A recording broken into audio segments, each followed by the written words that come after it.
Hello' everyone, কি খবৰ? আশা কৰোঁ ভাল সকলোৰে। তো এতিয়া এই 12টা বাজিলে। এতিয়া মই একচুৱেলি ভিডিঅ'টো বনোৱাৰ ৰিজন এটাই, তো জাষ্ট অলপ আগত নটিফিকেশ্যন এটা আহিছে। তো নটিফিকেশ্যনটো চোৱাৰ কাৰণে ফাৰ্ষ্ট মই jobasamhub.com চাৰ্চ কৰিম আৰু আপোনালোকেও চাৰ্চ কৰিব। চাৰ্চ কৰাৰ লগে লগে ইয়াতে প্ৰথম ইয়াতে আপুনি পাই যাব আছাম পুলিচ ৰিক্ৰুইটমেণ্ট 2026 1715 পোষ্ট আপোনালোকৰ কাৰণে মুকলি হৈছে এবি আৰু ইউবিৰ। তো ইয়াতে কি ক্ৰাইটেৰিয়া, কি এলিজিবিলিটি আছে গোটেইখিনি ইয়াতে চাব পাৰিব। ইয়াত জাষ্ট jobasamhub.com চাৰ্চ কৰিব, গুগলত চাৰ্চ কৰি কিনে প্ৰথমতে ইয়াতে পাই যাব আছাম পুলিচ ৰিক্ৰুইটমেণ্ট। তো ইয়াতে ক্লিক কৰিব। ক্লিক কৰাৰ লগে লগে গোটেই ডিটেইলছটো ইয়াতে আহি যাব, ঠিক আছে। তো ইয়াতে তলত অলপ গৈ কিনে আপোনালোকে পাব ইয়াতে ইউবিৰ পোষ্ট আছে 1052টা আৰু 663টা এবি কনষ্টেবলৰ পোষ্ট আছে। তো ইয়াৰে ভিতৰত আপোনাৰ ইউবিত কিমান আছে, এবিত কিমান আছে সেইখিনি ইয়াতে পাই গ'ল।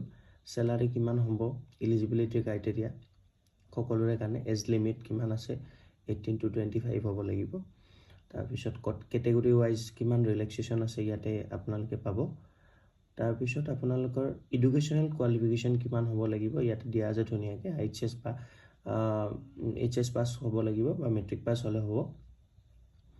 তাৰপিছত ফিজিকেল ষ্টেণ্ডাৰ্ড টেষ্টৰ কাৰণে আপোনাৰ হাইট কিমান হ'ব লাগিব মেলৰ কাৰণে আৰু ফিমেলৰ কাৰণে ইয়াত দিয়া আছে কেটেগৰী ৱাইজত। তাৰপিছত চেষ্টৰ কাৰণে দিয়া আছে, চেষ্টৰ জেনেৰেল OBC এইবিলাকৰ হিচাপত নৰ্মেল কিমান হ'ব লাগিব, লগতে এক্সপেণ্ড কৰিলে কিমান চেণ্টিমিটাৰ হ'ব লাগিব এইটো দিয়া আছে। তাৰপিছত ইয়াতে দিয়া আছে মেডিকেল ষ্টেণ্ডাৰ্ড টেষ্ট, মেডিকেলৰ ক্ষেত্ৰত কি কৰিব, মানে কিমানখিনি কি প্ৰয়োজন হ'ব বা কি থাকিব লাগিব গোটেইখিনি ইয়াতে ধুনীয়াকৈ দিয়া আছে। তাৰপিছত ইয়াতে এপ্লাই কৰাৰ কাৰণে লিংকবিলাক তলত দিয়া আছে। দিয়াৰ লগতে ইয়াতে আপোনাৰ দিয়া আছে ডকুমেণ্টছ কি লাগিব, ঠিক আছে। পাছপৰ্ট চাইজ ফটো এটা লাগিব, ছিগনেচাৰ লাগিব, এজ প্ৰুফ লাগিব, কাষ্ট চাৰ্টিফিকেট লাগিব, এমপ্লয়মেণ্ট এক্সচেঞ্জ ৰেজিষ্ট্ৰেশ্যন কাৰ্ড লাগিব, মাৰ্কশ্বিট লাগিব, HSLC লাগিব আৰু HSLCৰ পাছ চাৰ্টিফিকেটটো লাগিব। তাৰপিছত আপোনালোকে এইটো এপ্লাই কৰিব পাৰিব। যিহেতু এতিয়ালৈকে ষ্টাৰ্টিং যিটো ডেট হয় ছাবমিশ্যন এপ্লিকেশ্যন ছাবমিট কৰাৰ টু 16 ডিচেম্বৰ, এতিয়া জাষ্ট নটিফিকেশ্যনটো ওলাইছে আৰু লাষ্ট ডেটটো এপ্লাই হ'ব 16 জানুৱাৰী। তো ইয়াতে এপ্লিকেশ্যন যিহেতু 16 তাৰিখত আহিব ডিচেম্বৰত, তো এতিয়ালৈকে লিংকটো অ'পেন কৰিবৰ কাৰণে ইয়াতে হোৱা নাই। তো ইয়াতে এডভাৰটাইজমেণ্ট ডিটেইলছটো চাই ল'ব পাৰে, লগতে অফিচিয়েল ৱেবছাইটটো চাই ল'ব পাৰে।